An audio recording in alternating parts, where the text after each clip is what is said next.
Hello and welcome to this week's episode of the Billion Dollar Movie Club. This is where we look at movies that made a lot of money and we're like, wow, let's sit there and marvel at how much money it made. Let's sit there and Captain Marvel at how much money because we're the captains of this ship, and this ship is the Billion Dollar Movie Club. Yeah, we are your Who are you? co-hosts. I thought you said I'm Captain Marvel. Am I not Captain Marvel? No. We are the captains of this ship as we marvel. So I don't know who you Oh, are yet. I see. I am Christian Missinson, and with me as always is Pawan Mehta. how you doing, Bowen? I'm doing all right. We're talking about a film today. A film that I saw a couple days ago, very different from our usual Did you shtick. did you watch this when it originally came out? No. I saw this in an IMAX. So you know what? Like people could have made the argument against me is like, oh, you have only missed out on the Marvel movies starring women.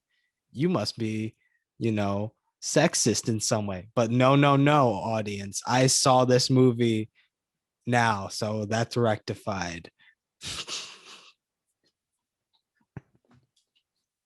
I feel like this is you smelt it, you dealt it moment because no one was accusing of anything. That is not true. There have been many people that came up to me and I was like, which of the Marvel movies haven't you seen? And I say, oh, I haven't seen Captain Marvel. And they're like, oh, it's the one that stars a woman. Hmm. I see You how know, it some is. odd people, if that's the first question they ask you when they run into you in the street. Yeah, it's like, you're walking down the street, someone like points a gun at you. It's like, this is a stick up. What was the one Marvel movie you haven't seen? And then you say, this isn't a stick up, it's a gun up. You have a gun, not a stick. So what is this movie plot?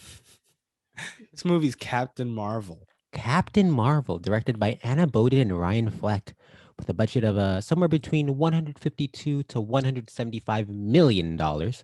The film opened in the US on March 8th, 2019, had a domestic opening weekend of $153 million. It would be number one for 2 weekends until it was dethroned by us. We took it down, Pawan. Us. Good for us. Good for us. Tied at number 21st greatest film of all time on the Billion Dollar Movie Club as an honorary member. What Great do you mean film. honorary? It is a member. It's 21st. Captain Marvel, fun fact, had a worldwide opening of $456 million. At the time, it was the sixth largest opening worldwide and the largest worldwide opening for a female led film. Those are some big shoes I had filled, was it not? A headline from Rebecca Rubin at Variety, April 3rd, 2019. Captain Marvel smashes $1 billion milestone at global box office. This was the seventh Marvel title, the 19th Disney film, and 38th film overall to hit $1 billion. Once again, Disney has 50% of the movies that made $1 billion. The film would go on to gross 426 million domestically and 1.128 billion worldwide. At the time, it was the 21st highest grossing domestic and 23rd worldwide. Currently sits at number 25 domestic and 26 worldwide. Pawn, that's a lot Mm-hmm. of money. Mm-hmm. What was that money spent on? What happened in this movie? Okay. Okay. So we open on the same lot from Pacific Rim, but now we have Brie Larson here fighting with Jude Law instead of the stars of Pacific Rim. And then they do a little fight, and then Jude Law is like, you can't have emotions. You're a woman, but if you want to make it here, you can't have emotions. And then she's like, okay. And then they do the mission Boo, and then the shapeshifters are there. Oh no. And then she gets captured and she's remembering things she thought she forgot. And then she goes to a planet and it's like, oh no, I guess it's Earth. But and then she sees more things she remembers, and then she remembers the memories, and then she fights the people she thought she was with because they lied to her. And now she's going to go look for a new home for her new shape-shifting friends. Lots of friends in this movie. You'd think that Jennifer Aniston and David Schwimmer were in it. Lots of friends. I want to like this movie more than I do. I don't like this movie. Yeah. Like I was thinking back on like what I was saying with like Infinity War and like the previous Marvel movies. It's like, you know what? Maybe I'm a little too harsh on these movies that I think are okay. Like, you know what? If you've heard me discuss these movies on this podcast, you'd probably think I hated these things. But no, they're okay. They're fine. They're solid B's. This one, it's like a C plus B minus tier. Yeah. I think this movie has such a tonal problem that um we talk about a lot of the Marvel movies showing a basic DNA, and I don't think this has anything outside of the basic Marvel DNA, where there's a little more pizzazz in a lot of them.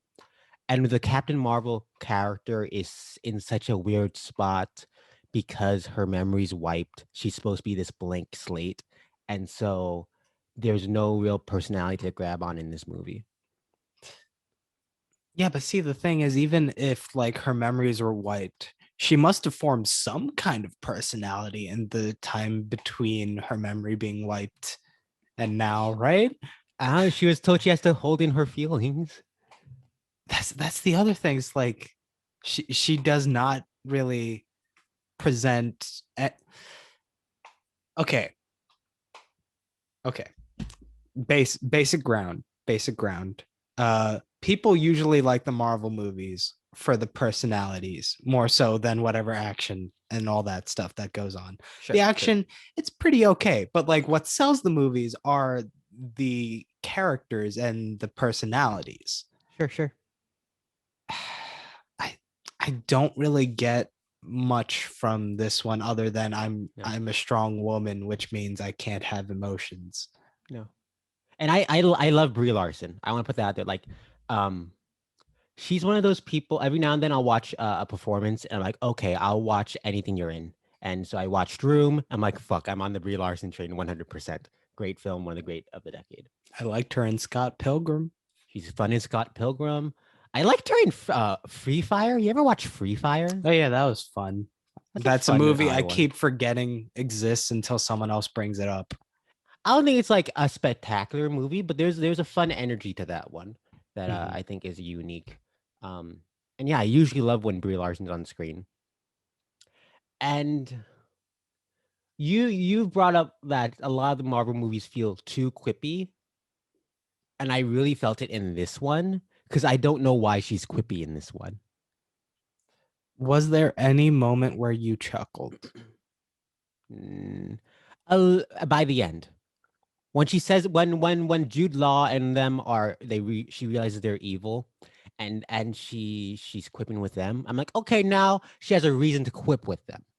But when she's like making these one-liners to these random scrolls that she doesn't know, I'm like, there's no real reason. She's not this pompous asshole that like Tony Stark and Doctor Strange are. So we don't even have that reasoning. And so it felt very unnecessary. And then there's like that one moment in that first fight with the squirrels when she's on the Mhm. ship and she's breaking out. Mhm. And this one squirrel like kind of like snarls at her and she randomly snarls back. And I'm just like, who are you? And I know the movie's like, who are you? But it's a weird experience watching it. Who are you, Captain Marvel? Who are you? Is there a trailer for one movie that like has someone going, "Who are you?" Right? Or is that every movie trailer nowadays? It feels it feels generic enough. Um yeah. The only moment where I had a giggle, if you will, is when the cat unleashed the tentacles. You're right. That's fun. Goose is a fun element.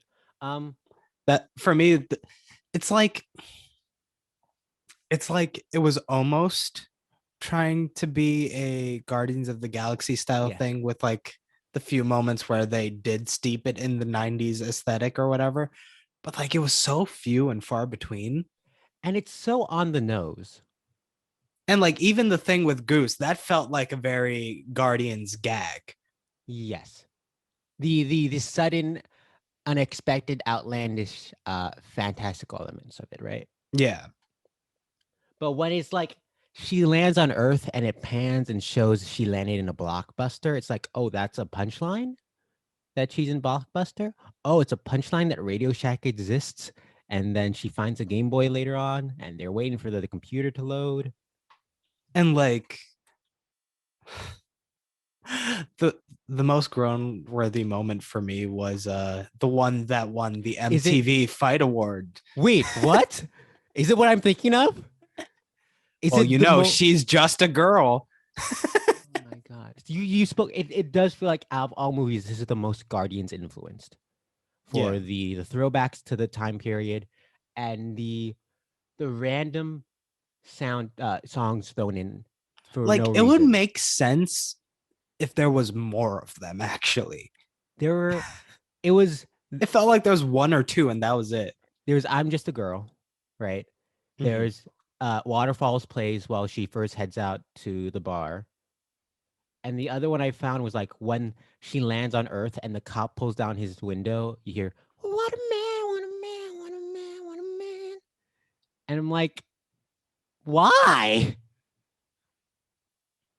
Because I think of Guardians and Baby Driver, right? Those are the two movies I think of recent history where the throwback soundtrack is such an essential part of that movie. And it works because it's essential part to that character. Both Peter and Baby are so music driven and always listen to music. And it makes sense that music's gonna pop in and throw some flair to the movie. And you get Carol here who has never who has no memory of Earth, no attachment to these songs, and then the songs just play. I feel like the thing is songs can be very good in tying you to a time period. But the thing is it's only ever done when you're doing like a period piece of like a recent past, so it always feels jarring when it happens. And I want to add, this movie doesn't feel like it needs to be in the 90s. Like that No, feels like it's in the 90s for the sake of world building, but like if it happened present day, it would still work. like all the big like the one set piece which is in like San Francisco and you'd expect like that maybe this is why they're setting it in the 90s. There's no Is real like 90s like thing that doesn't exist anymore that actually influences that fight. You're talking about the train fight, right? Yeah, When she when she chases punches a woman, an yeah. elderly woman. I can I think there's some fun ideas there. I think there's a lot of fun ideas in this movie. But it's missing that little something to make it really pop. Well, what I'm saying with that moment specifically is it felt like that would have been the most opportune time to show the 90s influences on the action, but they But didn't really go for it. like I don't even know what that would be or why. It's I was saying from the perspective of like this is the fight that's most out in the open Sure, in the place. sure. Yeah. I still don't know if that adds anything to the movie. Like if this took place 2 weeks before Infinity War, would there be a difference? Why would Fury page her then? Well, it makes more sense then. Why didn't Fury page her for the first Avengers or Ultron?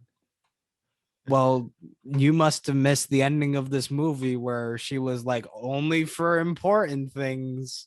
Oh yeah, when Thanos attacks and sends aliens, and then the U.S. government's like, yeah, let's blow up New York.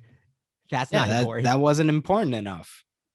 When Thanos picks up an entire city and is like, oh, I'm going to destroy the world by dropping the city.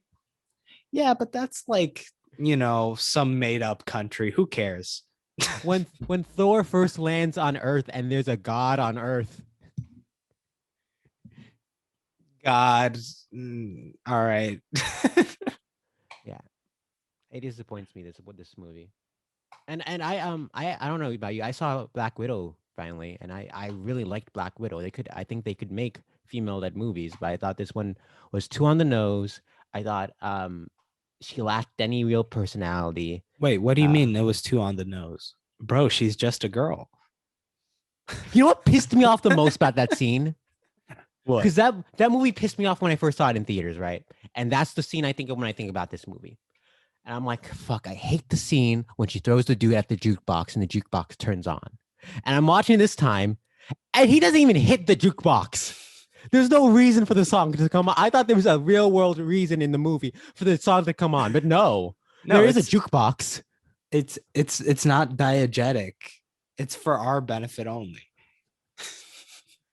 That really pissed me off. What are you talking? Listen, it was such a quality moment. It won an MTV Movie Award. How can you hate on it? All right. I wasn't aware of this. I want to see what it was up against. I'm gonna look this up. I'm very curious what it was up against, and if it was it this exact fight? Yes, it was. Because on the as we talk about the action in this movie, it happened.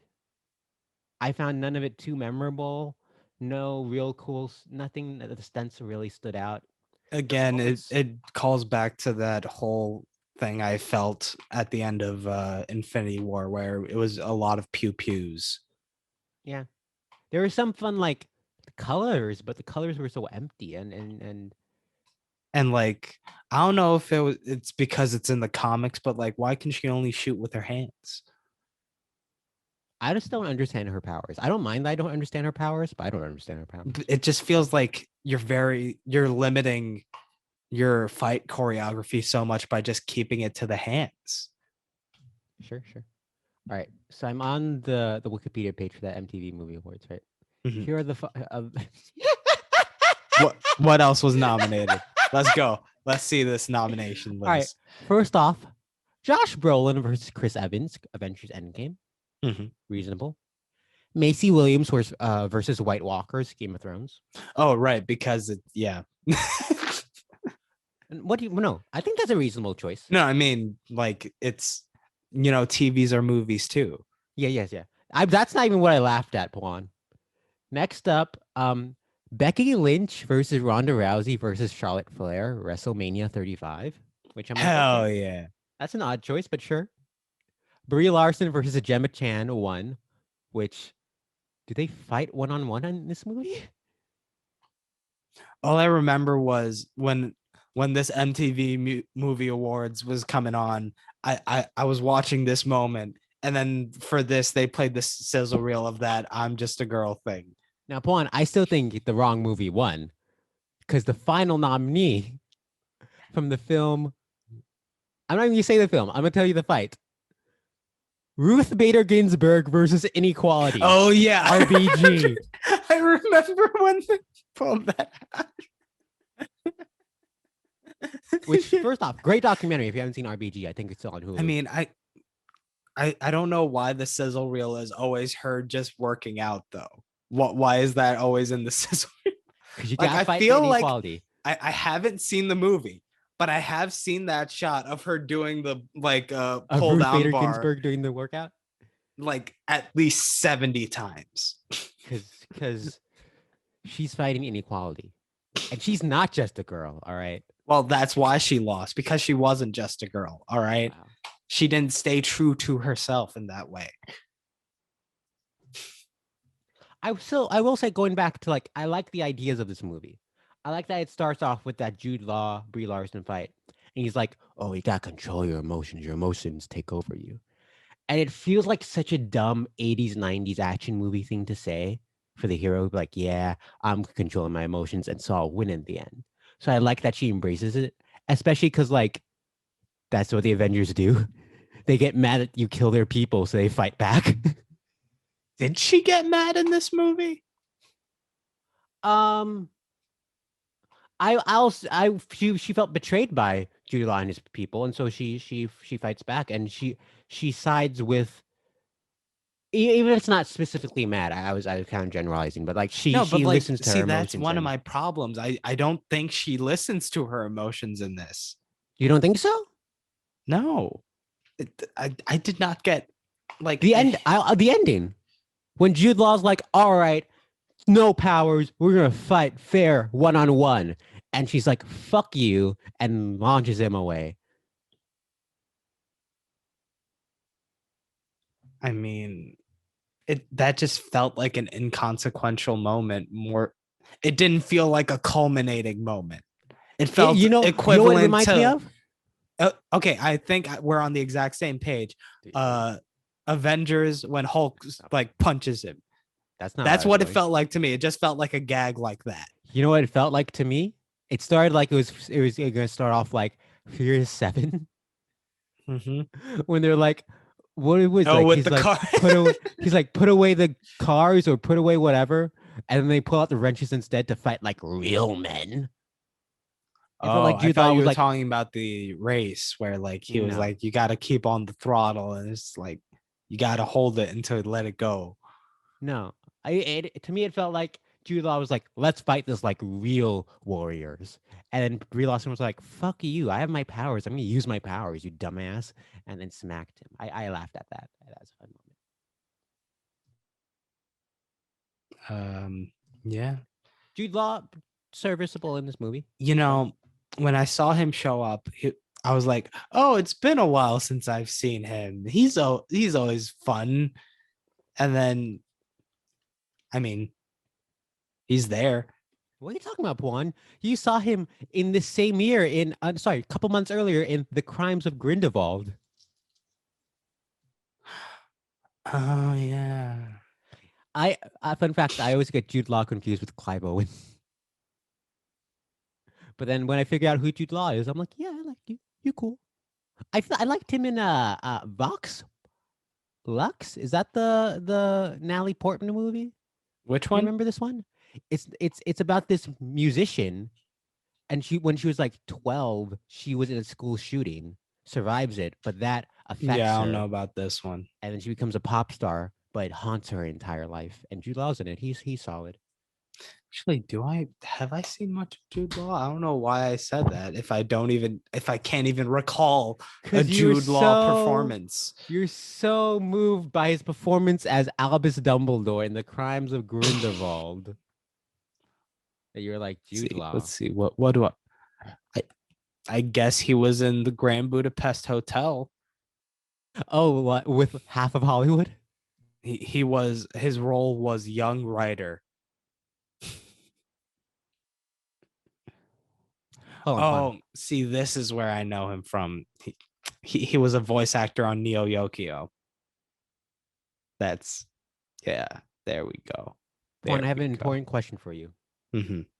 What was the name of Jude Law's character in this movie? The You're correct. Yanrog. yeah. I got that one. Yanrog. As we all remember. You know, another way that this movie really feels like it's trying to tie itself to the Guardians is when you know this here's the connection. You ready for this one? Go on. You ready All for right, this hold one? on. Let me find a You notepad and I'll write down some notes. I got my notepad. This is the Rogue One This is the Rogue One. to Guardians of the Galaxy's Star Wars Skywalker saga. Oh. Because of the Ben Mendelsohn connection? Was he the villain in the first one? That's Ben what I Mendelsohn's was. the Yeah. Ben Mendelsohn's the villain in Rogue One. Oh, And then he's the main Skrull in this one. Are you talking about Ronin? yeah. The fact that he shows up as a hologram to be like, Yep. do the do. I completely forgot that Lee Pace is in this movie. Shout outs to Pushing Daisies if you haven't seen that show yet. But he's in this movie. Like everyone else in the movie, he's in this movie. This movie is a stacked cast. And they're here. I like in the first planet when they're doing that secret mission and they're scouting. And the dude Brie Larson's with like is revealed to be a scroll, or like or is it the dude that's with Gemma Chan's revealed to be a scroll? Like they think they're on their team and it's a squirrel. And I'm like, I don't know who you were in the first place. Am I supposed to be surprised that you're a squirrel?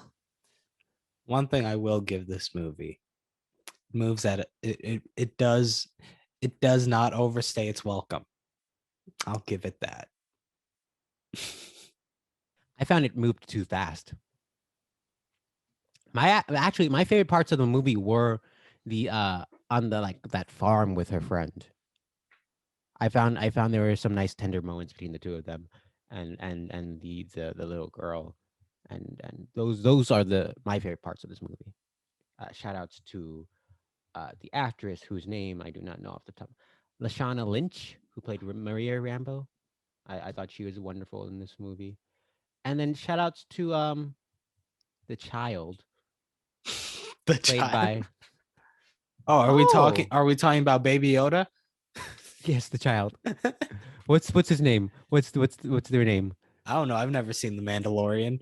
Gragu, is that their name? Grogu's. Grogu. Grogu's. Shout out to Akira and Azari Akbar, who play Monica Rambo, the younger one, at ages 11 and 5. Monica Rambo, we'd later see her in WandaVision, if you remember that. Yeah, yeah. She reappears as an older version, and I believe she'll be in The Marvels, the sequel to Captain Marvel. You want to know something I found interesting while I was watching What this? what do you find interesting? So, for context, I always watch these things with subtitles. And like when I was watching The Falcon and the Winter Soldier, during that, spoilers by the way for the final episode of that. When that final episode rolls around and Anthony Mackie comes out donning the stripes, whenever he speaks, it says Captain America. It no longer says Falcon in that for that episode. Oh. It says Captain America is whatever the dialogue is. What I found interesting is that for this movie, even at the end of the movie, like the final dialogues, when they had to clarify who was speaking and it was Captain Marvel, they said Veers. Interesting. That's an odd choice. Question, because I haven't watched Falcon and the Winter Soldier yet. Will season 2 be called Captain America and the Winter Soldier? I don't think they're making these shows to be like multiple season things. It very much feels like an extended Marvel movie. At least with the Emmys, WandaVision's a limited series, and Falcon and Winter Soldier is a drama series. So it sounds like there's plans for a season 2 of that one. That's odd. Sam Jackson's in this movie, which is fun to see the young Sam Jackson. I think he has a lot of the problems that the Irishman had, in that although you make them look younger, they're still like 70 or whatever, so they still move like they're old. Like there's a scene when him and Brie Larson are running through a hall, and I swear Brie Larson's running at like half speed as he's trying to just catch up with her. Damn. But he's a delight. He's charming as always. I like the scene when he's singing. That's a fun scene. I liked that they did dishes. Yeah. I will say I don't think the team up duo works as well as say Steven, Natasha, and Winter Soldier. You know what? Wait 1 second. That's how they grounded it in the 90s. They did the dishes. They didn't have a dishwasher. I do my dishes without a dishwasher. Yeah, but like these are wealthy people, I think. That like it's like people that are affluent enough that like if it was an option, they're like, I'm gonna have a dishwasher in my home. Fuck off. It's nice to wash dishes by hand. I feel like you're I'm insulting me. saying they're pompous enough to be like, we won't do a plebeian task of washing dishes by hand if we had the option of using a dishwasher. Washing dishes by hand is a respectable job and task and chore. All right. How dare you? I'm not saying it isn't. I'm just saying they're You you pompous you enough to you go you not go do that. you go to the sink when it's filled with dishes. You take out your phone, play a little music, wash it while listening to the music.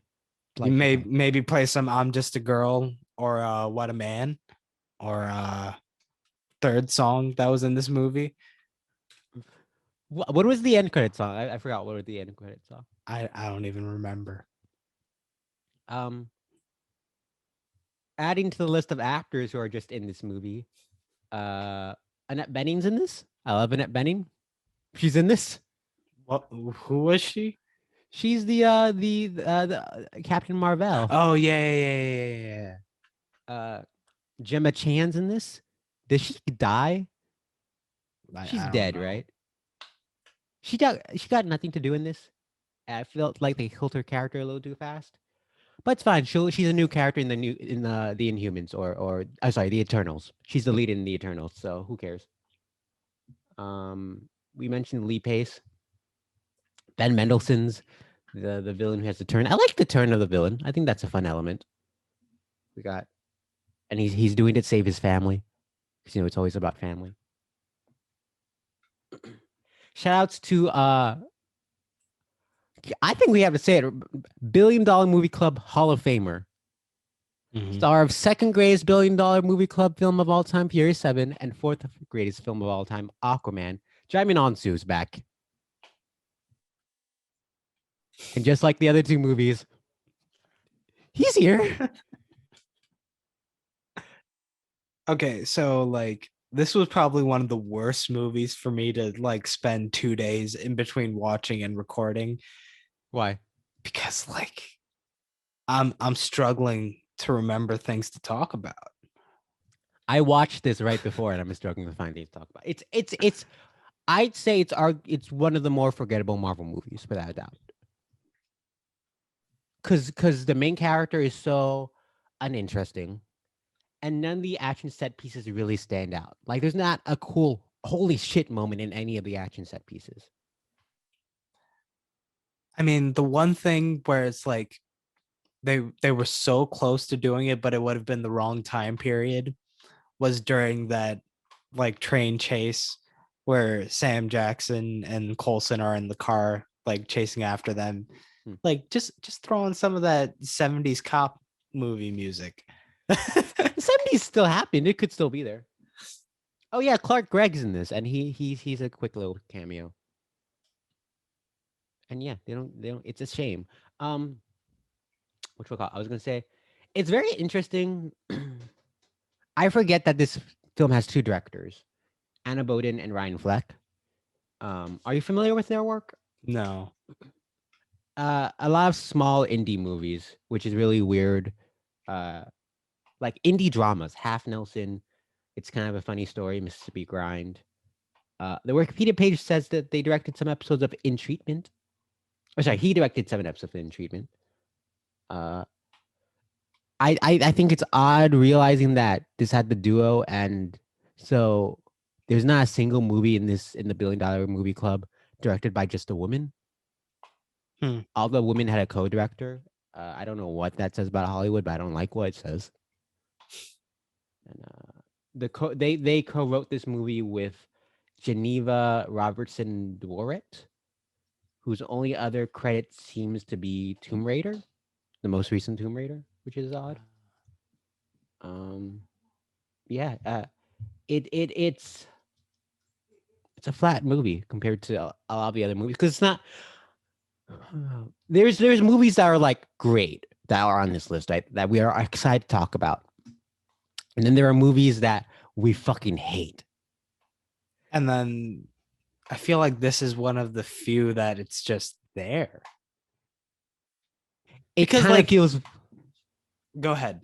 It kind of feels worse that it just kind of is empty and like it feels like they did nothing with it, especially as Marvel's first female-led movie. Like that's a real big disappointment. And you look at Because the what's interesting enough is that it's not even like a bizarre sort of emptiness like the fourth Pirates movie, where it's like we're just baffled that like it's just gone that quickly. This feels very much like it was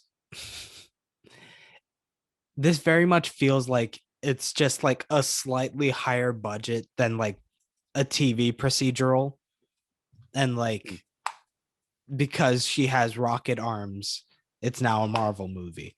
Hmm. I do want to say I don't know what I was going to say. I thought I had something. I do want to say something else though. Um, I don't know where I heard this, but I heard someone say that like for a movie to go to be good, everything has to go well. Everything has to be like perfectly gone right. And for a movie to be bad, just one thing has to not work. And this is a weird movie where like nothing works incredibly well, but also nothing fails, I think. So then that also raises the question, like, why is this one of the select Marvel movies that actually made 1 billion? I think it just is when it came out. It was the peak of Marvel, right between the two Avenger movies. But then why not Ant-Man and the Wasp? That came out after Endgame. I think. Oh no, you're right. You're right. I think you could argue because the Is it first Ant. just the like pro woman, like finally we have a woman Marvel movie? I think there's a bit of that because remember Wonder Woman was a huge hit. I think there's an element of that. I think Ant Man the Wasp. That first Ant Man felt so separate from the MCU when it came out in 2015 that I think a lot of people skipped it. So when the sequel came out, they were like, okay, I could skip this. Um, and yeah, maybe it was that simple. Also when it come out, this came out in March. Not a lot of films came out around the same time of this scope, this size. You know, the thing that I find the most interesting is that there's like multiple YouTube channels that literally got their start by making daily videos about how Brie Larson was terrible in the like promotional material Oh, for this we movie. we haven't even taught. I didn't realize we were this. What the fuck was all that? What the fuck was all And that? like the fact that like they literally launched large ass careers off of just the press run for an okay movie. I think that says more about the internet than the movie. It, I mean, The, sure, yeah. the fact that anyone could go on the internet and maybe start a podcast about movies and talk about movies every week, or just like throw their voice, and someone's gonna agree with it.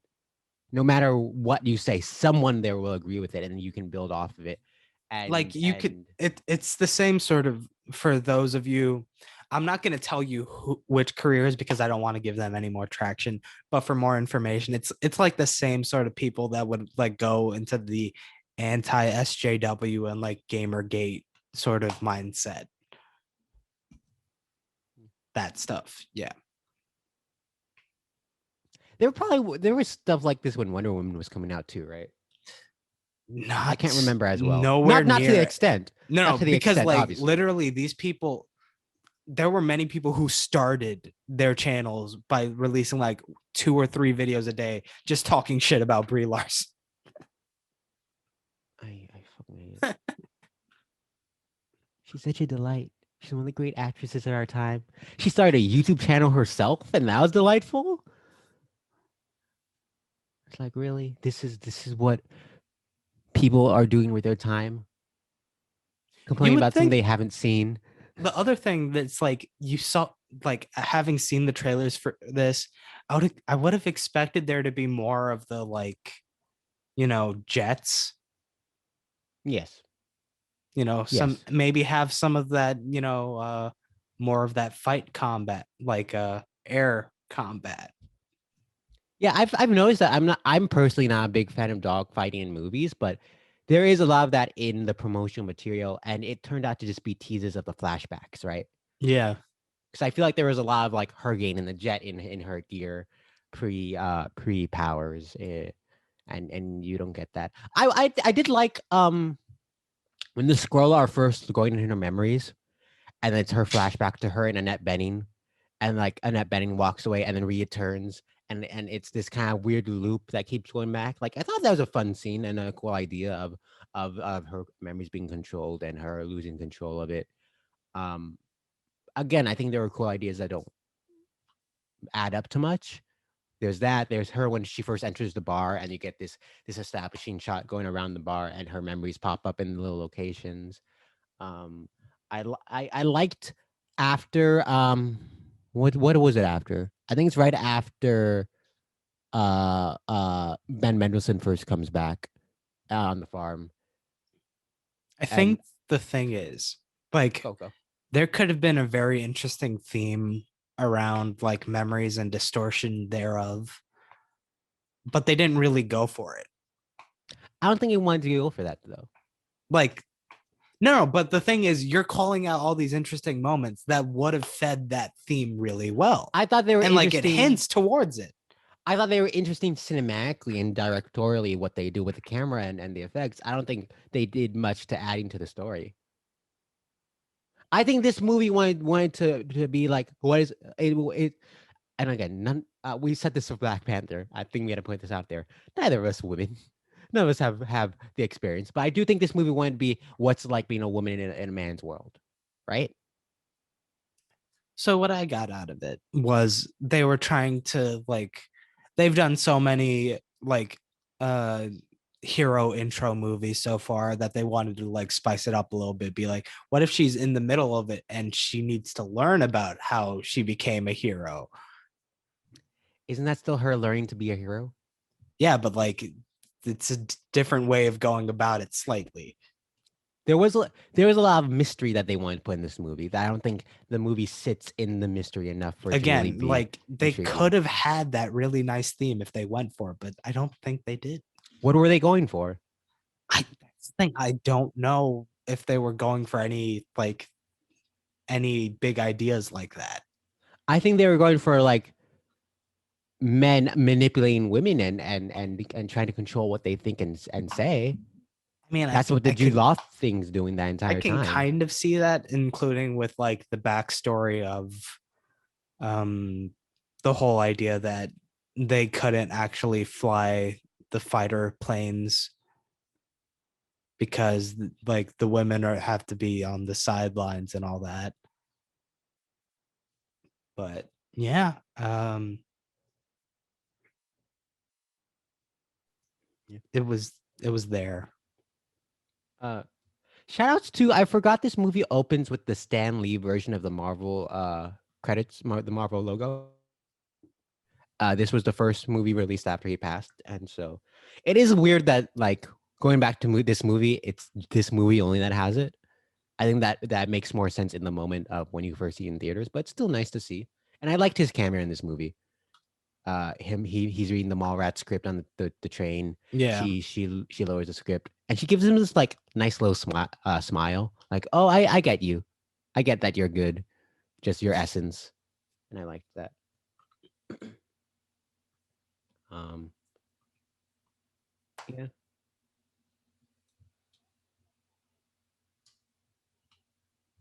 there's the costume's fun. I like the costume.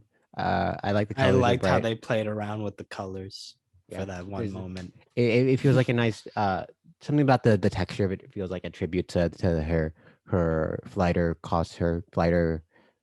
suit. Is that what I'm calling it? Her flighter Yeah. suit. And so I like that. Um, this movie's all over the place. There's moments where I'm like, where they have one-on-one dialogue, and it feels like an indie drama, the way the camera moves, or like, um, I was trying. It's right after she finally starts having flashbacks, and she realizes what happened to Annette Bening, Mhm. and like she runs out into the grass, and her and Rambo have this moment, and they're talking.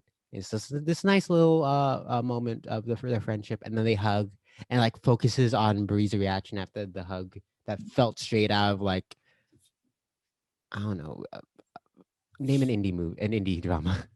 I don't want to say Room because I guess straight out of Room. I guess that's the indie Straight movie out I of can think Compton. of. With all the music, it's obviously influenced by 2015's Straight Outta Compton big hit. And I want to find their names. A lot of weird, just random character actors from TV that I found in this. I noticed in this movie. Shout outs to let me get their names right. I want to get their I names. was getting a very TV aesthetic, as I How mentioned so? How previously, so? where like the scale of everything and like the camera mostly, it felt like a very much slightly above average TV. Like not necessarily HBO, but like FX, But if that makes sense. I don't think how so. Maybe less so with the camera, but like just the fact that everything feels scaled down a little bit. Yes, it does. It does feel scaled down from a typical Marvel movie. I one of the things I don't like about this movie, or didn't like when I first saw it, was that it teases this awesome alien planet in the first like 20 minutes. And then you go to Earth and it's so less interesting than the original alien planet. But we have Blockbuster. Are you not entertained by Blockbuster, Miss Henson? They have VHS tapes. Do you remember VHS tapes? I do. I love VHS tapes. Well, there you go. Why don't you love this movie then? Checkmate. I'm not a fan of the film The Right Stuff. He picks up. Yeah, so shout outs to I've just had it. Patrick Gallagher, random dude. He was on Glee back in the first season. He when Sam Jackson and Brie Larson first show up at the I don't know, the government place, he greets them. And then shouts to Nelson Franklin, who he's a recurring role in he's the IT guy in The Office. He's I forgot his name. He's Robbie in New Girl. He's awesome in Veep. He's the dude cutting up the scroll body when they look at the scroll penis. One of the weirdest jokes in a Marvel movie when Sam Jackson looks under the See, I was like, okay, that's a fun enough gag. But you know what broke my immersion in that moment? the what do they say? They say a line after that, right? No. Forget the line or whatever. The Okay. fact that the other guy that's there also looks, and then later on it's revealed he is a scroll. He knows what it looks like. What? Why is he checking? Well, did they switch places already? He did No, because he has the literally moment when he. You're right. You're at right. the end of that scene, when everyone leaves the room, it's just his face, and then he changes to the scroll phase. It's like, What why if did he need to see? He knows what what's if there. what if the big scroll? What if the scroll average penis may be larger than the average human penis, but what if his was larger than average for a scroll already? But like, You're right. You're right. So yeah, is that it? Is that all we have to say on this movie? the thing is, we didn't even get enough mileage out of that moment as we did like the Romeo and Juliet clause. And again, I want to like this movie. I like some of the ideas it has. I love all the people who take part in it. It And just like, when doesn't I come was going together. into this movie, I was like, you know what? Maybe I have been too harsh on the Marvel movies. I'm going to give this a shot. I'm going to be like, you know what? I haven't seen this movie. I don't know what I'm going to get. Let's hope it's something good. I always hope for something good, but I'm like, you know what? I'm going to take Marvel preconceptions, throw it out. Just toss them. Just You toss them. you did realize you may have been too harsh on the other Marvel movies. I do want to say like I want to see the Marvels. That's gonna be the sequel. It's Brie Larson. It's who's the actress who plays Rambo in WandaVision? She's back, and then the actress who will be playing Miss Marvel in the show will be together in the trio. And I want to see who Brie Larson's Carol Danvers is when she has memories and isn't supposed to be a blank slate. Because I don't remember what she does at Endgame. She's barely in Endgame, right? We'll get to that. Um, Yeah, and the thing is, I still don't know. I think I'm on the outs with Marvel myself. Sure. I'm weaning myself off because like even these shows just feel like stretched out Marvel movies rather than, shows. So like, I and I feel like the Marvel movies themselves are kind of like running a little long. So the show's going for that. I'm not about it. I don't I'm know. not about it. I don't know because I still haven't watched Falcon and Winter Soldier or Loki. WandaVision is one of my personal favorite MCU products, and I was a fan of Black Widow. I'm still not like, oh my god, these are the greatest things of all time, but like there are moments of WandaVision I think are some of the best MCU movie moments of the entire franchise, and so I think there's still something there. Like, you And know as what? long Maybe instead of just like watching these MCU movies every time they come out in TV shows, I'm gonna go full like film nerd and maybe just check out the oeuvre of like Terrence Malick or some shit. why can't you do it at the same time? There's only so much time in one's life, Miss Ensign. No, just have two screens and play them at the same time. I'm watching. Hey, what are you doing? On my left, I got the thin red line. On the right, I got the Tree of Life. In the middle, I'm bitching Hawkeye. He's also getting a show. I love how that's the other thing. Like the shows are following the less focused on characters, but like it's so much more time spent with the characters on these singular narratives. So it's basically a movie just stretched out to like 6 hours following like the often forgotten Avengers. Well, they're also going to introduce new characters. I don't see what's the problem with them focusing on one character in a I don't TV care show. about Hawkeye like that. All right. I Wait, I thought we were both on the side of liking Hawkeye after these rewatches. I like Hawkeye now. I mean, he's okay, but like, I don't know if I want to sit through 8 hours of just Hawkeye doing his Hawkeye. That's how I always feel about these movies. But then you're like, hey, we're gonna have Haley Steinfeld and Florence Pugh in the show. I'm like, you got me. You got me. I love these actresses. Like, so like with these Marvel shows so far, I was like, I'm not gonna watch them. And then I hear people talking about like WandaVision and Falcon and the Winter Soldier. And like right before the final episode comes out, I'm like, you know what, I'll watch it.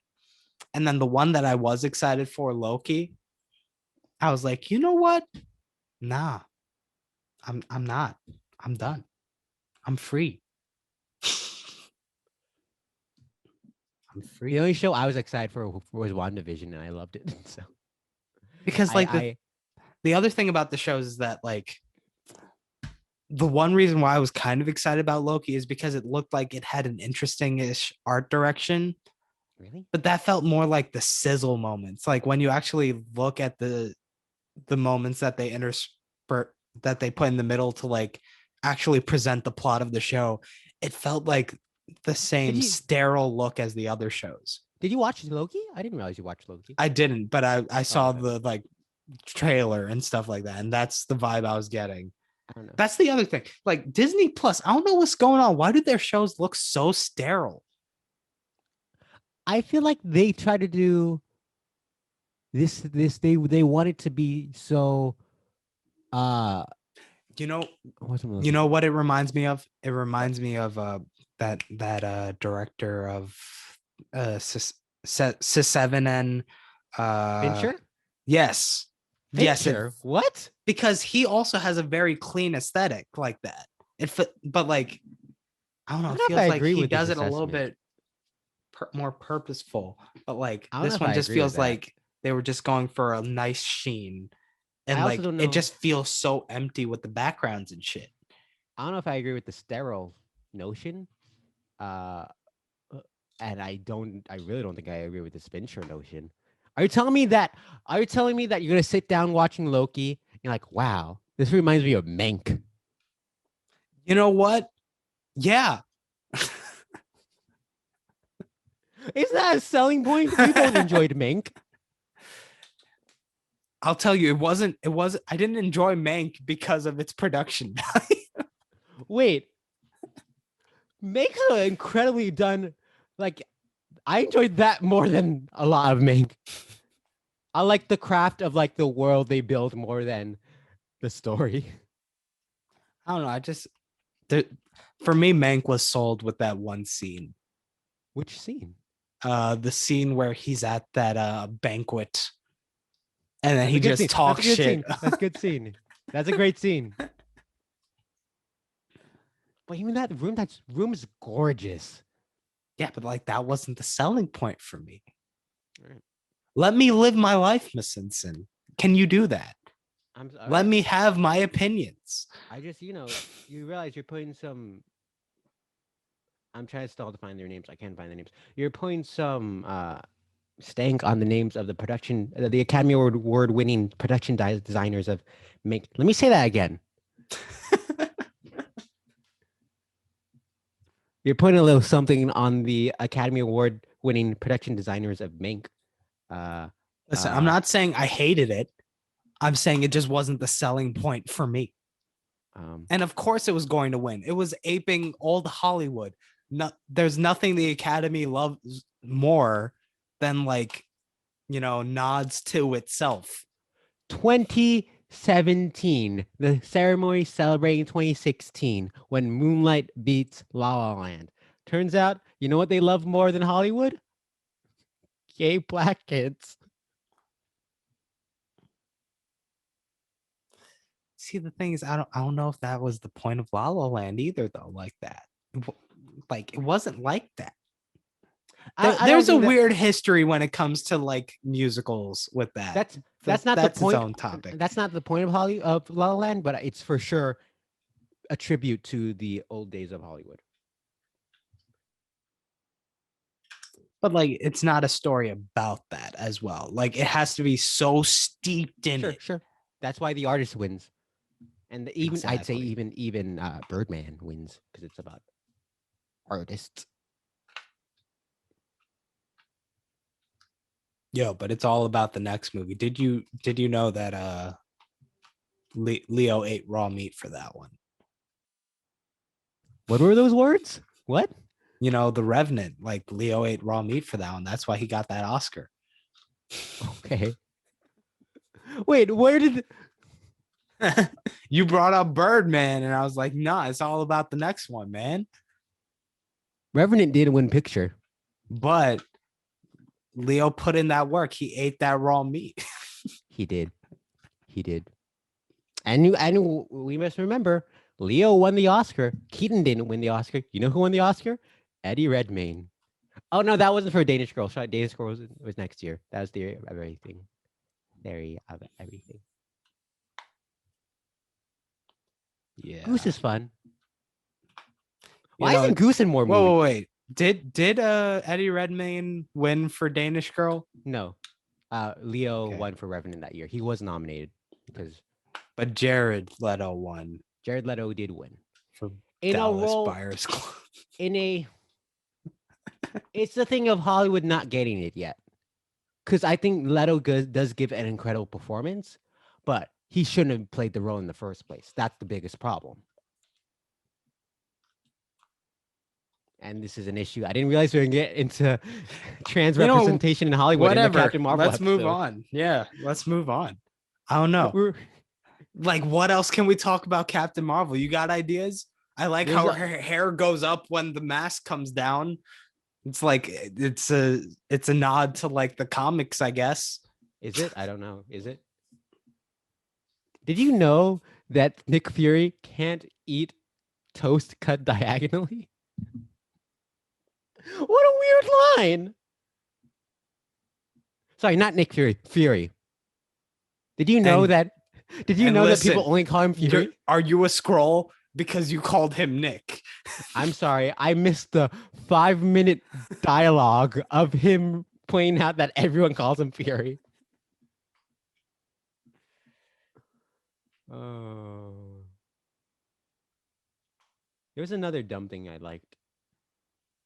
I like when they're asking Ben Mendelsohn, so like, can you turn into a cat? Can you turn into a filing cabinet? A Venus flytrap? That was fun. The Fonz pops up on a lunchbox. There's a pinball machine. Very 90s. And a Space Invaders machine. It was a Space Invaders pinball machine, actually. Oh wait, I thought there was a Space Invaders and a pinball machine. Nah. Oh wow, that's an odd choice. Yeah. Why did Annette Bening have that on her ship? Was she planning on hiding the scrolls there? She had to do something to spend her time, right? What wasn't that like one of the lines that one of the people had? Like, I would have the high score if I was stuck here for like 10 years. That is Sam Jackson line. Yeah. Well, there you go. See, there's plot reasons. There's jokes. I don't know. There's funnies. There's ha-has. Oh, do you mean Hala, the planet? From the opening, the planet was Hala. All right, I think that's it. We tried to have a long conversation. There was also the space train. That's the cinematic Two parallels. trains. There was Wow. the parallels. It's like there's a train on space planet and they got a train on Earth. Now, question. Now, I think we just busted this movie wide open. I think we just busted this movie wide open. Weekly question we have to address in every movie, right? This film. No boats. That's what I'm looking for. Where were the boats? But there were trains. There were two of them, in fact, from very different cultures, levels of technology, aesthetics. Question: are planes just skyboats? No. Oh, I'm trying to give this movie. There was more. Wait, there was more train than there was planes in this, wasn't there? I'd say more time spent on a train, but I'd say there were more. Well, do we count spaceships as planes? No. So yeah, no, I'm talking about like because like the trailers right. were heavily focused on that like Air Force aesthetic. Well, I think weren't there like 2 planes when she was in the flashback, which equals the amount of trains? Yeah, but like how much like you experience the train. All right, Pawan. This is what we're gonna have to do, right? For the rest of the podcast, I'm gonna start off the movie and we'll be playing in the background, and we're gonna count how many planes and trains are in this movie. No automobiles. Okay. No automobiles. All right, that's not part of the planes, trains, and boats. It's the spinoff. It's the spinoff. Oh, that's the new. Okay, who are we casting in this movie? Okay, Steve Martin, a little too old. Sadly, John Candy no longer with us. Who's in plane, trains, and boats? Let's get Jason Momoa. You know, Jason Momoa. For the joke, for the obvious joke. Sure. Can we do Brie Larson again? Why not? Sure. All right. All right, Brie Larson, Jason Momoa, and your follow-ups to billion-dollar grossing movies Aquaman and Captain Marvel are doing the buddy comedy Plane, Trains, and Boats. Obviously has to take place around Thanksgiving again. That's the one thread.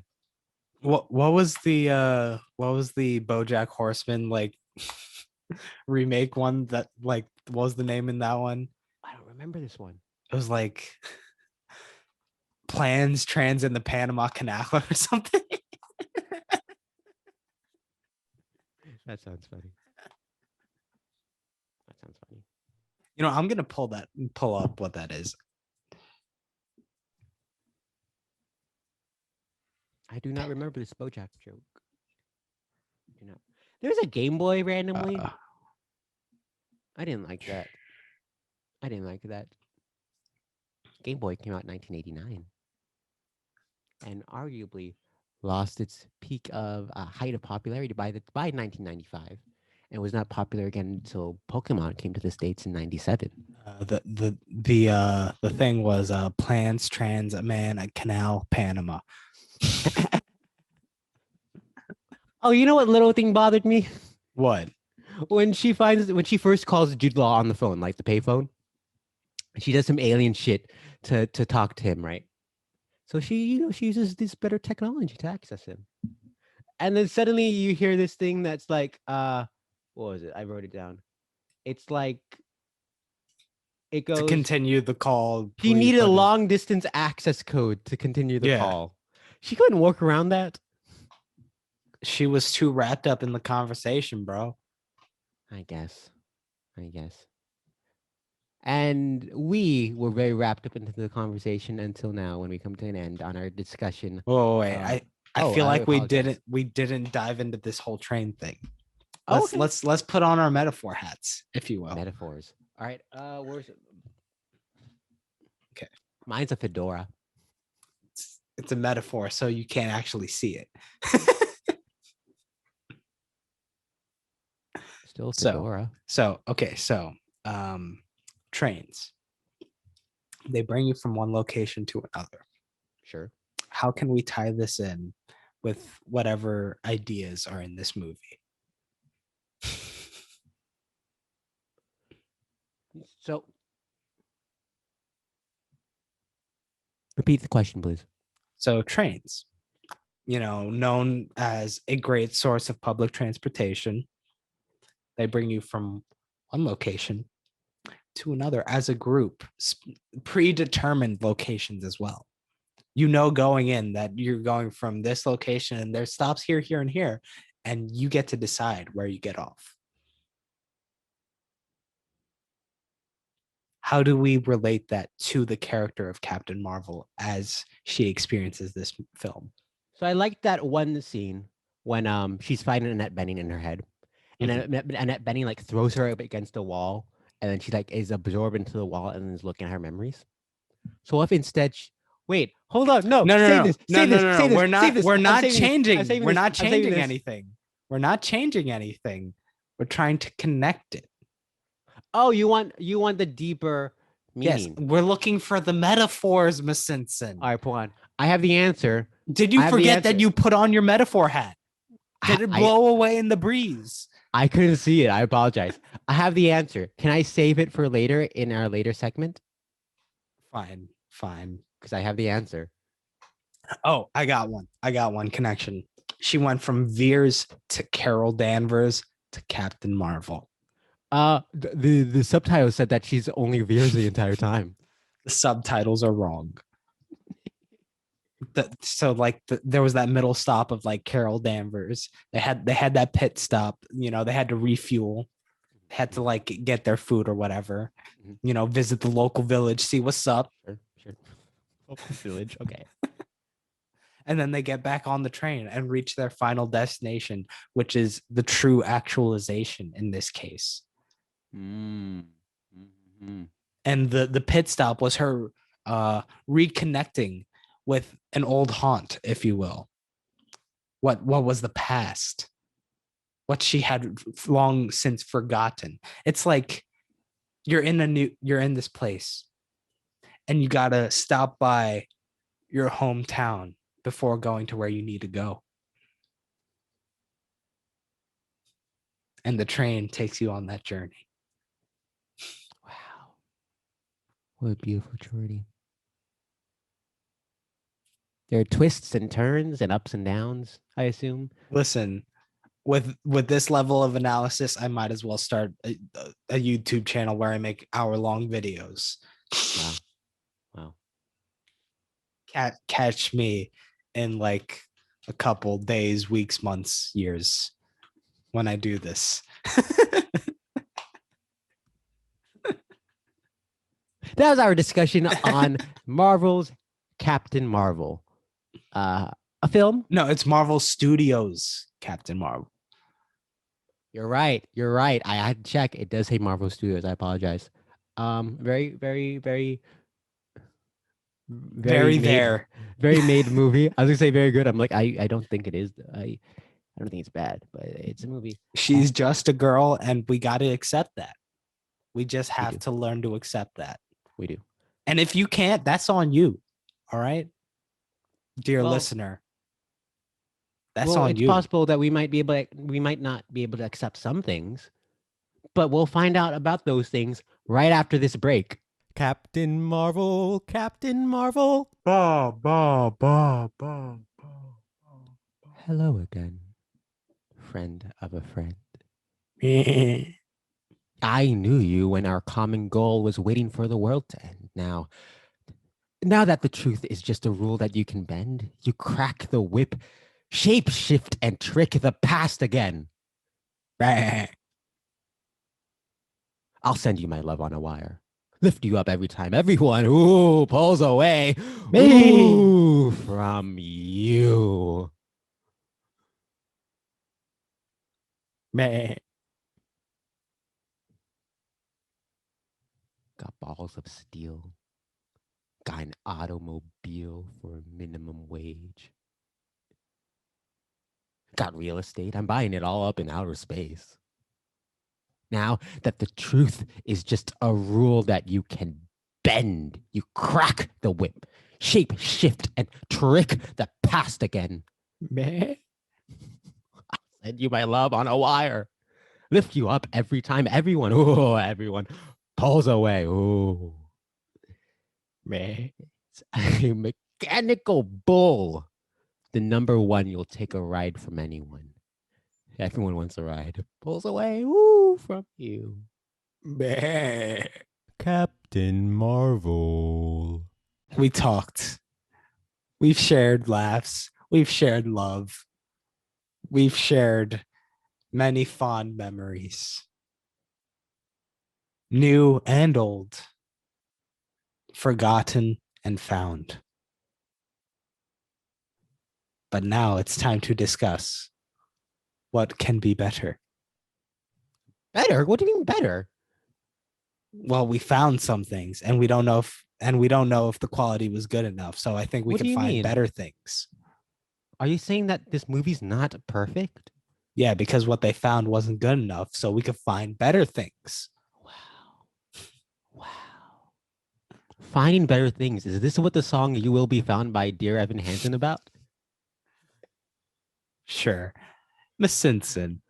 Oh, I know it's burning in your mind right now. It's like I need to get this idea out there. I need the people to know how this movie could be vastly improved. What do you got? oh, I'm starting off. Okay. First off, great line from Sam Jackson in this movie. All right. He breaks out of that room they're in with tape. This little fingerprinty thingy. And Brie Larson's like, oh, I'm impressed. And Sam Jackson like, oh, well, you should see what I can do with a paperclip. What can he do with a paperclip, you may ask? We get to the final fight. He pulls out a paperclip and he puts it. Puts it where? Give me a sec. I'm figuring this out. So he's on the plane. He's on the plane with Rambo, and they're flying. And they're being chased by Gemma Chan, right? Oh, and remember, Gemma Chan, not the most exciting death scene. It's very quick, and I felt like it didn't make sense how they outsmarted her. So they're being chased by Gemma Chan now. And Sam Jackson's like, oh no, I know what to do. And he calls out, paperclip. Starts looking around for a paperclip. And she's like, what are you doing? Why are you looking In for a the paperclip? cockpit? Yes. Okay. It's like, there's always a paperclip. And he finds the paperclip. And he walks Another question Yes, before. yes. So like the paperclip, is it actually attached to files inside the cockpit that he finds? No, it's just a single paperclip. Oh, okay. Someone had a box of paper clips and it spilled, and they thought they picked up all of it, but they forgot one. It was on the floor. Do we see the scene where they spill the paper clips in the cock? Okay. No. So we're just meant to assume that happened. Yes. Okay. So he happens to find the paper clip. He's like, all right, you fly the ship steady. I'm gonna go do my thing with this paper clip. She's like, what do you mean? He's like, trust me. He goes to the door of the ship, opens the door. And do you remember what they were in? No. They were in a jet, weren't they? Shush. But there's a door, is there not? No, it's a window that's like up top. He climbs up and is standing on the ship. And he takes aim. He's like, steady the ship. He takes aim with the clip. Were they in a jet or were they in the thing in space? I don't even remember. Let's go with your thing. Keep going. He's staying on the ship and it's unstable. It's fine. He's unstable. Yeah, steady the ship. He takes aim with the paperclip. And a la Luke Skywalker in A New Hope, throws this thing across the land, and it lands inside this tiny hole in Gemma Chan's ship. And suddenly there's beeping, beeping. She's like, "Oh no, why is there beeping? No, that can't be good." She puts the ship on autopilot, climbs on top of her own ship, goes to the hole where she finds a paperclip. She's like, "Oh, there's a paperclip. That's dumb." Pulls the paperclip out. Turns out yanking the paperclip out made the ship explode. That's a death by paperclip. You know, when you initially brought that up, I was reminded of some of your favorite movies of all time. John Wick and John Wick Chapter 2. I've only seen John Wick Chapter 3. Exactly. So 2 of your favorite movies. Of course. In the first one, like in establishing John Wick, they're like, you know, he once killed a man with a pencil. And then like that's like hyping him up. And then like in Chapter 2, we actually see him do that. Oh, well, in Chapter 3, we see him kill a man with a book. But all of those, not as impressive as the paperclip. Next fix. Okay. So I mentioned earlier the scene where Annette Bening's like fighting Brie Larson in her mind. She tosses her up against like this invisible wall, and Brie Larson then merges into the wall and then is in this like realm of her memories that reminds me of Interstellar a little. I thought it was a cool visual. And she goes there, and then here comes a train. Oh, it's a train with memories of, instead of like promotional material on the train, it's like her memories are on the train. So she hops on the train and she has to visit all these memories of her as a youth, having to overcome stuff. And after a while, she realizes that she must then do something. So she gets off the train, and the location she gets off at, there's a little sign. There's a little sign that says where you're getting off. And you even hear the train conductor, played by Paul Bettany, because why not? Okay. Paul Bettany goes, "Final stop, Carol Danvers." She gets off at Carol Danvers, and she is chosen to be herself. And then she gets off the train. And I don't think she fights Annette Bening, because Annette Bening's not real, but she fights someone. Pretty solid. Final fix. Okay. I realized as I was doing this, the paperclip scene is supposed to come after all these other scenes I'm adding, but right. Ben Mendelsohn, right? Yeah. Oh, sorry. So Fury and Rambo are running with the cat, and then these 2 guards stop them. Fury tries to have the cat attack them, does nothing, and so it's like, oh no, we're screwed. And the guards are like, all right, follow us. And in the movie, Ben Mendelsohn turns out to be one of the guards in disguise. Nay, that shall not happen in this version. Ooh. They push him forward, and they go around a corner. You know what's flushed up against the corner of the wall? What? A filing cabinet. So the filing cabinet shifts the top drawer and turns into Ben Mendelsohn's head as he looks around the corner trying to see, okay, try to figure out his next plan. And he doesn't want to be caught as the filing cabinet, right? So he turns into a cat. And as a cat, he follows them around into the room. And it turns out he was holding Ben Mendelsohn and not Goose. No, there's 2 cats now. There's 2 cats. Ben Mendelsohn's chasing them as a cat. He gets to them in the room, turns to his regular Skrull self and fights them. Tosses one into a TV, and the TV turns on. Oh no. What's in that TV? You guessed it, a VHS copy of Little Shop of Horrors. So Ben Mendelsohn sees Audrey 2 on the screen.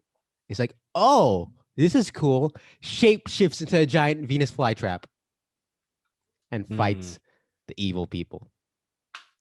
Thus, turning into the 3 things he was asked about: a cat, a filing cabinet, and a Venus flytrap. Nice. And I think I did some good stuff. Those are some pretty solid memories you found there. Pretty solid. I have some options of my own, if you don't mind. I like like options. We like options. So like I mentioned how this one thing this movie was really lacking was being seeped into the 90s music aesthetic, like its forefather Guardians of the Galaxy. Sure, sure. I got three moments for you. Wait, First so one, you're adding music? yes. Wow. Okay. Wow. So we got the first one.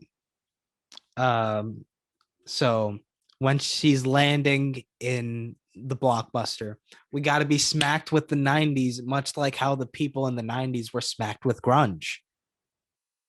We got to hear Smells Like Teen Spirit as she's trying to figure out her way Wow. around that space in that blockbuster. May I ask an addendum to this?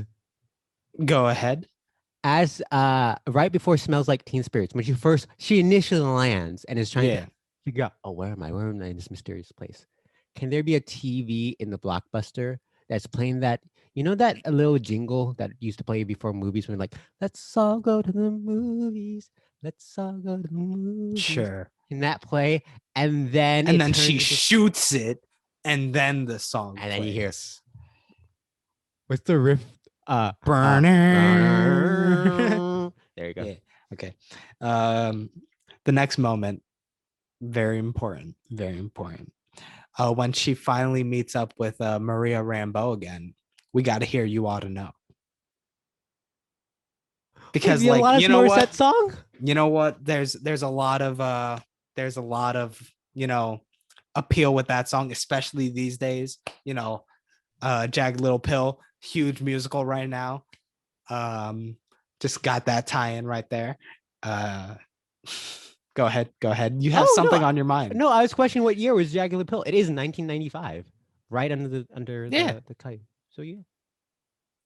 So that one, and most importantly, so there's the moment where Fury turns on Captain Marvel near the middle in the office space where he with the pager. where he pages. So what we gotta hear in that moment is the first lines of the chorus of the song "Informer" by Snow. Those lines specifically being "Informer, you know, say daddy, me Snow, I go blame," and then when it's finally revealed. Wait, sorry, I'm sorry. I think there was some connection interference. Can you repeat those lines again? I mean, it's just the words themselves are all over the place. Informer, ya no say, daddy me Snow, me I go blame. It's Jamaican patois.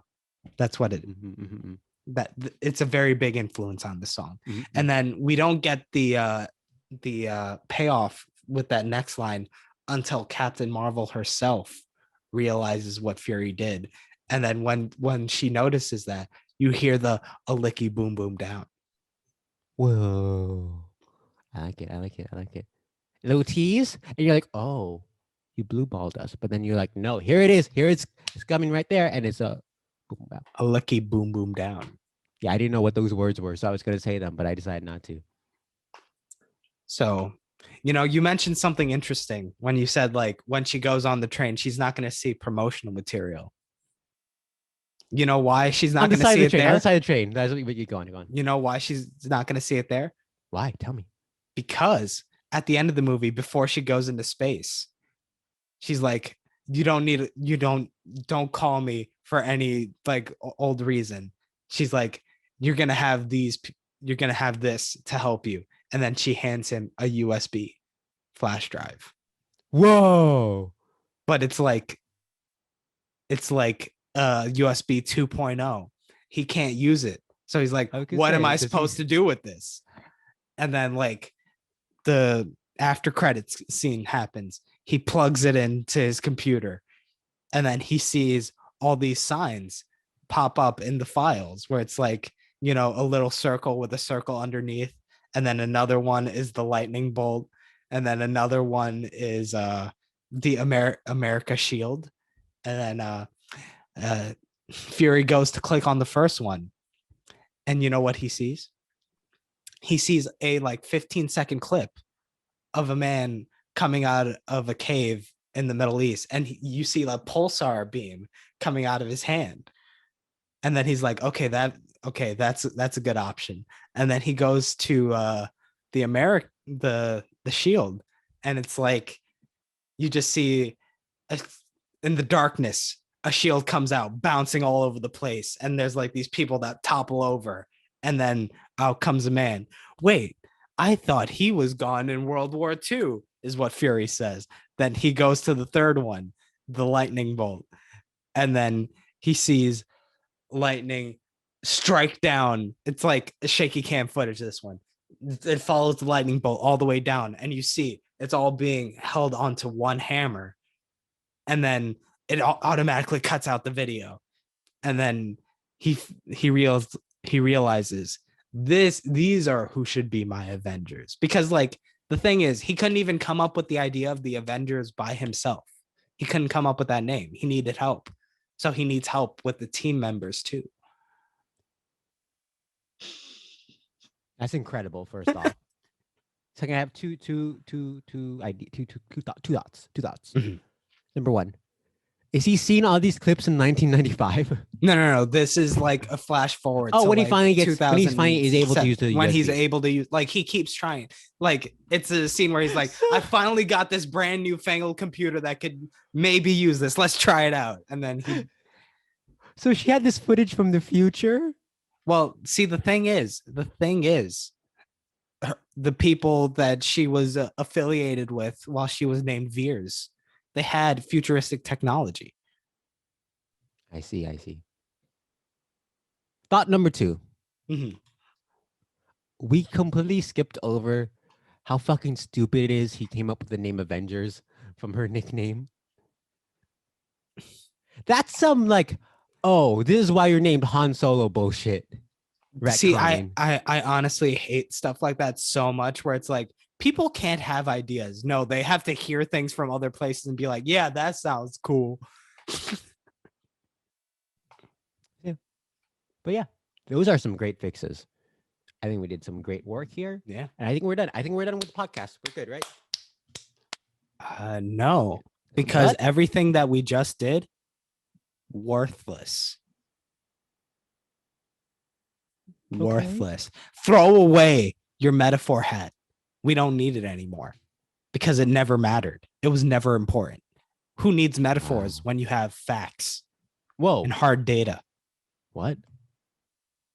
This is the segment where we get into the objective truth of the billions-dollar movies.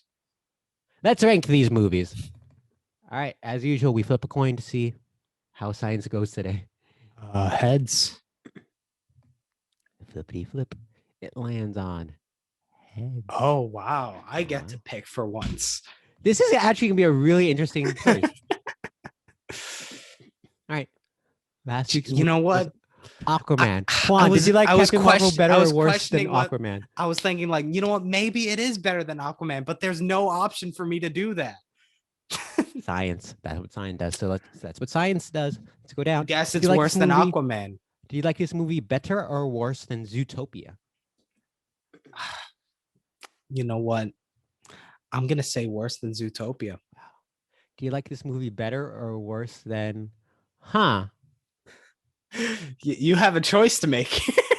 Oh, wow. Do you like this better or worse than The Force Awakens? Okay. You know what? There wasn't a moment in The Force Awakens where Rey was like, oh, hey, I heard you say Rey. I like that name. Let me choose that. This one's worse. You like this better or worse than The Hobbit: An Unexpected Journey? I'm going to go with worse. I didn't have, because like, you know what? Say what you will about The Hobbit. I had a bit of nostalgia going into that one. Do you like this better or worse than Captain America: Civil War?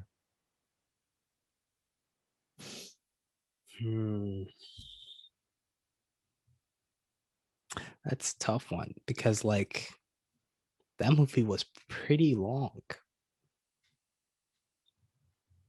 This one, snappy. Oh, I got the MCU joke because of the snap. What are you talking about? I don't know what you're talking about. Oh wait, yeah, we did talk about Yeah, we snappies. talked Infinity War. I'm gonna go with worse. Wow. All right. Do you like this better or worse than Age of Ultron? See, I know what you're doing with this one. I know what you're doing. What am I doing? Yes, it's better than Age of Ultron. Wow. All right, time to throw in the numbers. What are our options? Min of 36, max 36. Let's Oh, I add wonder it what it's gonna be. to the Captron Marvel-ish Let's see what we generator. get. Let's see what we get. Wow, number 36. 36 greatest movie Wow, to ever grace $1 billion. it's crazy. Not gross, And grace. what are those other movies? Let's find out. 47. We got Pirates Found of Youth. 46, Alice in Wonderland. 45, Toy Story. Everyone ages and dies. 44, Avatar. 41, Transformers Pew Pew in Chicago for an hour. Is that the Chicago one? Yes. Okay. 40, Avengers Age of Ultron. 39, Despicable Me Drew, Vrew, Grew, Mru. 38, Transformers Age of Extinction. 37, Pirates of the Caribbean Tentacle Monster Man. Number 36, Captain Marvel. 35, Captain America. I don't like you, but I like you. 34, Star Wars Episode 1, The Phantom Menace. 33, The Dark Knight, Man Who Talks Funny. 32, The Dark Knight. 31, Marvel's Studios, Disney's The Avengers. I believe that one was actually a Paramount movie released by Disney, but only by name. But I think it was still technically a Paramount movie. Number 30, Minions. Number 28, The Hobbit, and Unexpected Nostalgia. 27, Harry Potter and the Deathly Hallows Part 2. 26, Jurassic Park. 25, Iron Man 3. 24. Are you getting a chill? Are you getting a chill, Miss Simpson? I don't know about you, but I'm Ice frozen. cold. What was that movie? Frozen. I'm frozen. At number 23, Jurassic World Fallen Kingdom. 22. There's all these dinosaurs everywhere. What is this? Some kind of Jurassic World? You know what's hysterical? Jurassic World is probably our collective least favorite of the Jurassics, and yet it's the highest. And you ranked put one. it there. I You didn't put do it that. there. Science did. Science did. Science also put at number 21 Andrew Stan's Finding Dory, Jordan Peele's Us, Sam Raimi's Spider-Man 3, and Ron Howard's Dr. Seuss's How the Grinch Stole Christmas. Number 20, we have, you know what? There's always a dichotomy to every person's level of attractiveness. And you could choose whether you want to be Beauty and or the Beast. Number 2017. Number 19, Titanic. At number 14. You know what's better than family? You know what's better than family, Miss Simpson? What? When your entire family is better than all the plebeians around you. At number 14, we have Incredibles 2. Number 13, Star Wars The Force Awakens.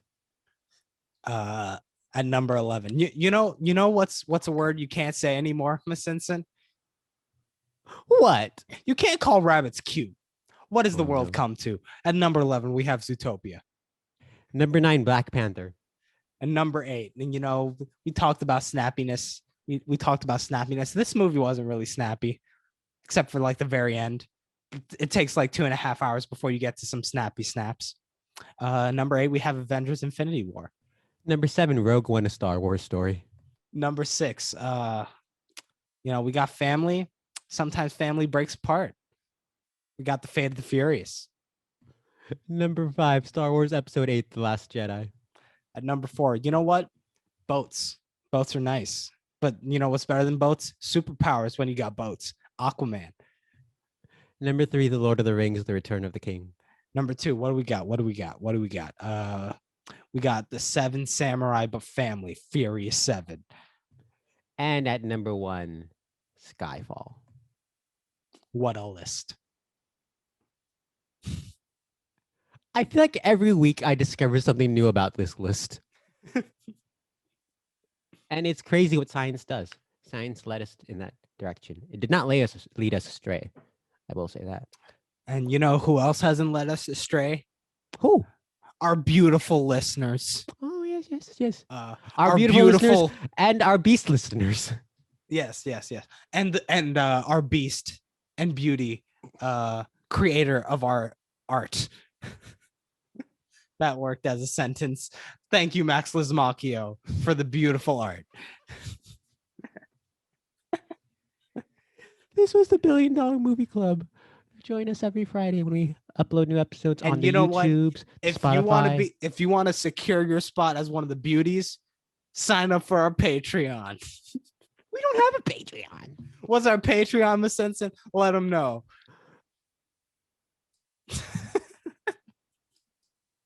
Now type all of that into the search bar.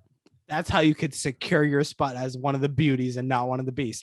But if you want to be one of the beasts, who are we to stop you? We have a tier for that too. Let them know about it. Once a week, we'll send you a clip of us roaring. There you go. Sign up for the Patreon now. Get it while the getting's good. Once again, thank you for joining us for this week's episode of the $1 Billion Movie Club. Join us next week when we discuss Avengers Endgame. Whoa. Avengers Endgame. We're going to conclude our superhero pew pew month. Once again, remember to like, comment, and subscribe on the YouTubes, the Spotifys, Apple Podcasts, Google Podcasts, any podcasting platform. Every Friday, we post new episodes. Follow us on Instagram at $1 Billion Movie Club and Facebook $1 Billion Movie Club. Twitter at Bill Doll Movies. And if you feel like throwing us some money, ask us how you could do that at the email. What's the email, Miss Simpson? $1 Billion Movie Club at gmail.com. There you go. There you go. And you could even say like this money's going specifically to Miss Simpson. This money's specifically going to Pawan. Let's see who wins. Let's see who wins.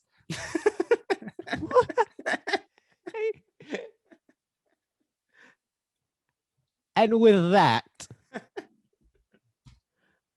I'm just a girl. I'm Gwen Stefani. I'm just a girl. I don't know the words. I'm just a girl. Cut. Rock, paper, scissors it, I guess. 1, 2. Why did I count? Are we doing rock, paper, scissors, shoot? Yes. Are you ready? Rock, paper, scissors, shoot. Rock, paper, scissors. Okay, wait. Hey, just do it. Don't worry about the other person. We just say it, and then we'll what happens happens. Okay, ready? Rock, paper, scissors, shoot. I win. What does that mean? I don't know. Do you want to go first or second? I'll go last. Okay. It's really hard to do rock, paper, scissors while the other person's you're hearing them at a different time. And then it's like there's lag and stuff like that. A reminder, don't play rock, paper, scissors over Zoom. A reminder, don't run with scissors through the internet. You'll get caught. Whoa. In the net of inners.